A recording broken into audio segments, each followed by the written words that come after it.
सही मुस्लिम न हो, जाबिर इब्न समुरा रावी न हो, किताबुस सलाह न हो, सही रिवायत न हो, मेरी सजा गोली है।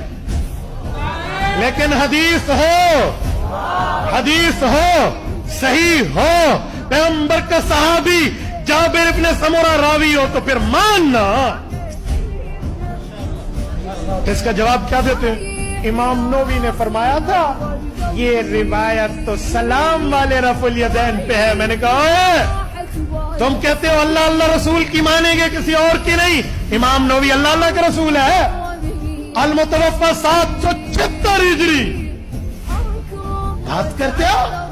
इमाम नबवी रहमहुल्लाह इमाम अबू हनीफा के पूरे 600 साल बाद आने वाले एक मौलवी की बात तुमने मान ली। रसूलुल्लाह ने तो लफ्ज यहां सलाम का नहीं दिया।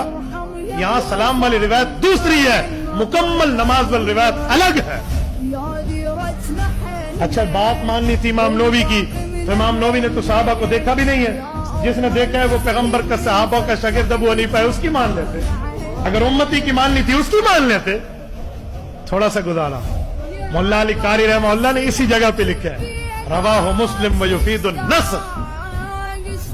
मेरे दोस्तों, इसलिए मना वाला। अल्हम्दुलिल्लाह वस्सलातु वस्सलामु अला रसूलिल्लाह।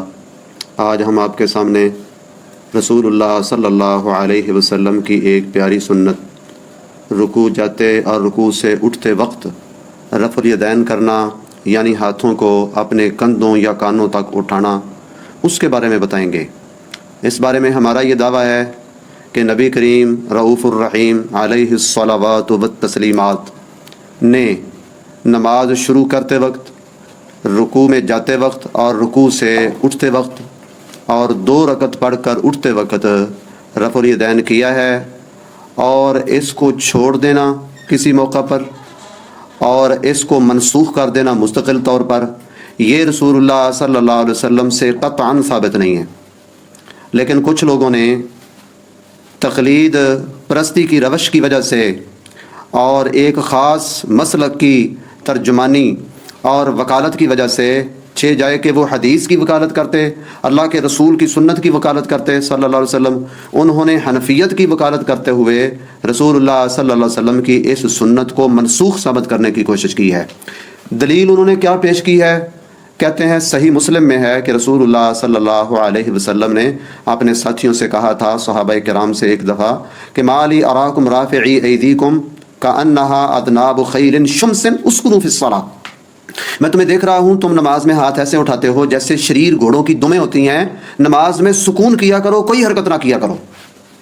तो हम अपने इन भाइयों को ये बात कहेंगे कि भाई ठीक है, सही मुस्लिम में ये हदीस मौजूद है, इसकी सनद सही है, इसके सही होने में कोई शक नहीं है। लेकिन इस हदीस का मतलब क्या है? कौन से हाथ उठाने के मौके पर रसूलुल्लाह सल्लल्लाहु अलैहि वसल्लम ने ये फरमाया है? किसके मुताल्लिक कहा है? क्या आपने हाथ उठाने के मौके से, हाथ उठाने से ये जो रोका है, ये शुरू नमाज में हाथ उठाने से रोका है? रुकू जाते उठते वक्त हाथ उठाने को घोड़ों की दुमों और शरीर घोड़ों की दुमों से तशबीह दी है? या वितरों के दौरान जो कुछ लोग रफ़ुल यदैन करते हैं कुनूत वितर से पहले, इसको शरीर घोड़ों की दुमें कहा है? या तकबीर ईदैन में जो तकबीरात ईदैन में जो रफ़ुल यदैन करते हैं, इसको घोड़ों की दुमें कहा है? किसको कहा है? तो वो कहते हैं जी ये रुकू जाते उठते वक्त जो है इसको कहा है। तो हम अर्ज करेंगे कि भाई ऐसा नहीं है, ये बात बहुत ख़तरनाक है। एक रफ़ुल यदैन वो है जो रसूलुल्लाह सल्लल्लाहु अलैहि वसल्लम ने खुद की है, तुम भी मानते हो, और यह भी मानते हो कि आखिर उम्र के करीब तक की है। और एक वो रफ़ुल यदैन है जो रसूलुल्लाह सल्लल्लाहु अलैहि वसल्लम ने नहीं की, वो आपके हुक्म के बगैर, आपकी मर्जी के बगैर सहाबाए किराम ने सलाम के वक़्त रफ़ुल यदैन की है, जैसा कि ये बात भी सही मुस्लिम के अंदर मौजूद है। तो वो सलाम के वक़्त वाला जो रफ़ुल यदैन है, सराहत के साथ उसके मुतालिक सही मुस्लिम में आया है कि रसूलुल्लाह सल्लल्लाहु अलैहि वसल्लम ने उसको शरीर घोड़ों की दुमों जैसा करार दिया है। लेकिन हमारे भाई इस बात पर मुसर हैं कि नहीं, वो जो रसूलुल्लाह सल्लल्लाहु अलैहि वसल्लम की मर्जी के गैर मुताबिक रफ़ुल यदैन था सलाम के वक़्त, उसको जो शरीर घोड़ों की दुमें कहा है, तो वो इस बात पर मुसर हैं कि नहीं, जो रसूलुल्लाह सल्लल्लाहु अलैहि वसल्लम ने रफ़ुल यदैन की है शरीर घोड़ों की दुमों की तरह वो है।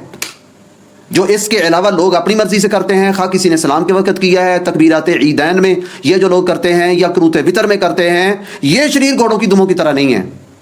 तो आप गौर करें ज़रा, ये कितनी बड़ी गुस्ताखी की बात है, یہ کتنی بڑی بے ادبی کی بات ہے کہ جو رفع الیدین رسول اللہ صلی اللہ علیہ وسلم نے بھی کیا ہے اس کو شریر گھوڑوں کی دموں جیسا قرار دیا جا رہا ہے، اور جس رفع الیدین سے صراحت کے ساتھ رسول اللہ صلی اللہ علیہ وسلم نے روکا ہے سلام کے وقت ہاتھ اٹھانے سے، شریر گھوڑوں کی دموں جیسا اس کو کہا گیا ہے، وہ اس سے اس بات کو اٹھا کر جو رسول اللہ صلی اللہ علیہ وسلم کا رفع الیدین ہے اس کو شریر گھوڑوں کی دموں کے ساتھ تشبیہ دے رہے ہیں۔ ایسے لوگوں کو خدا کا خوف کرنا چاہیے، کو رسول اللہ صلی اللہ علیہ وسلم کی حیا کرنی چاہیے، کوئی ادب اور احترام کرنا چاہیے۔ اس لیے امام بخاری رحمہ اللہ الباری جو ہیں انہوں نے ایسے لوگوں کی اس تحریف زدہ تشریح کو مد نظر رکھتے ہوئے امام بخاری رحمہ اللہ نے فرمایا وَلَا يَحْتَجُّ بِهَذَا مَنْ لَهُ حَظٌّ مِّنَ الْعِلْمِ، رکوع کے رفع الیدین کے خلاف اس سے جو دلیل پیش کرتے ہیں رفع الیدین کے منسوخ ہونے کی، ان کو علم کی کوئی مس بھی نہیں ہے۔ ھذا مشہور لا اختلاف فیہ، یہ مشہور بات ہے، اس میں کسی طرح کا کوئی اختلاف نہیں ہے۔ تو امام بخاری رحمہ اللہ نے اس حدیث کے سلام کے متعلق ہونے پر محدثوں کا، حدیث کے ماہرین کا، حدیث کے سناروں کا اتفاق نقل کیا ہے، اور اسی طرح سے اس سے تھوڑا سا آگے امام بخاری رحمہ اللہ نے یہ بھی فرمایا ہے، کیا فرمایا؟ فَلْيَحْذَرِ امْرُؤٌ أَن يَتَأَوَّلَ أَوْ يَقُولَ عَلَى رَسُولِ اللَّهِ صلی اللہ علیہ وسلم مَا لَمْ يَقُلْ، اس شخص کو خدا کا خوف کرنا چاہیے جو اللہ کے رسول صلی اللہ علیہ وسلم کی حدیث کی وہ طویل کرتا ہے یا آپ کے ذمے وہ بات لگاتا ہے جو آپ نہیں کہی، اس کو خدا کا خوف کرنا چاہیے۔ فَلْيَحْذَرِ الَّذِينَ يُخَالِفُونَ عَنْ أَمْرِهِ أَن تُصِيبَهُمْ فِتْنَةٌ أَوْ يُصِيبَهُمْ عَذَابٌ أَلِيمٌ، وہ جو اللہ کے رسول صلی اللہ علیہ وسلم کے حکم کی مخالفت کرتے ہیں ان کو ڈرنا چاہیے کہیں ان کو کوئی فتنہ یا ان کو عذاب علیم نہ آ جائے۔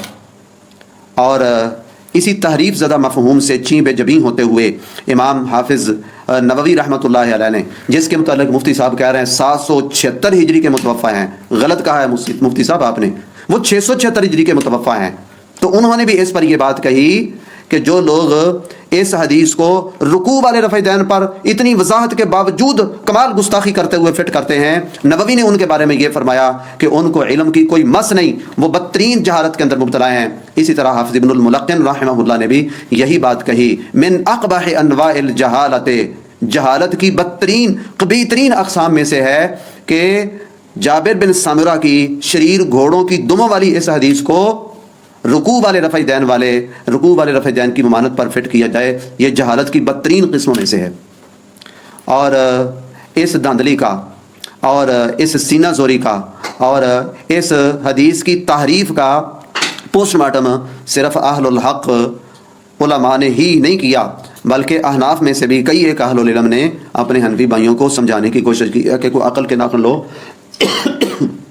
جسٹس مفتی تقی عثمانی جو ہیں وہ درس ترمذی کی جلد نمبر 2 صفحہ 36 پر لکھتے ہیں کہ انصاف کی بات یہ ہے احناف کا اس حدیث سے رکوع کے رفع الیدین کی ممانت پر استدلال مشتبہ اور کمزور ہے۔ تو اس لیے مفتی صاحب اس قسم کی حرکتیں چھوڑ دیں اور رسول اللہ صلی اللہ علیہ وسلم کی حدیث کا غلط مفہوم اور اجماعی اور محدثین کا اتفاقی جو مفہوم ہے اس کے علاوہ اس کا تحریف زدہ مفہوم نہ نکالیں، اور اس کا وہ مفہوم نہ نکالیں جو رسول اللہ صلی اللہ علیہ وسلم کی گستاخی کے زمرے میں آتا ہے۔ شاید اسی لیے محدثین اس بات پر اتنے برہم ہیں، اور ایسا کرنے والے آپ جیسوں پر جاہل ہونے کا اور جس کو علم کی کوئی مس نہیں ہے، جو جہالت قبیحہ کے مرتکب ہیں، اس کا فتویٰ لگا رہے ہیں۔ تو محدثین نے یہ بات ایسے ہی نہیں کی۔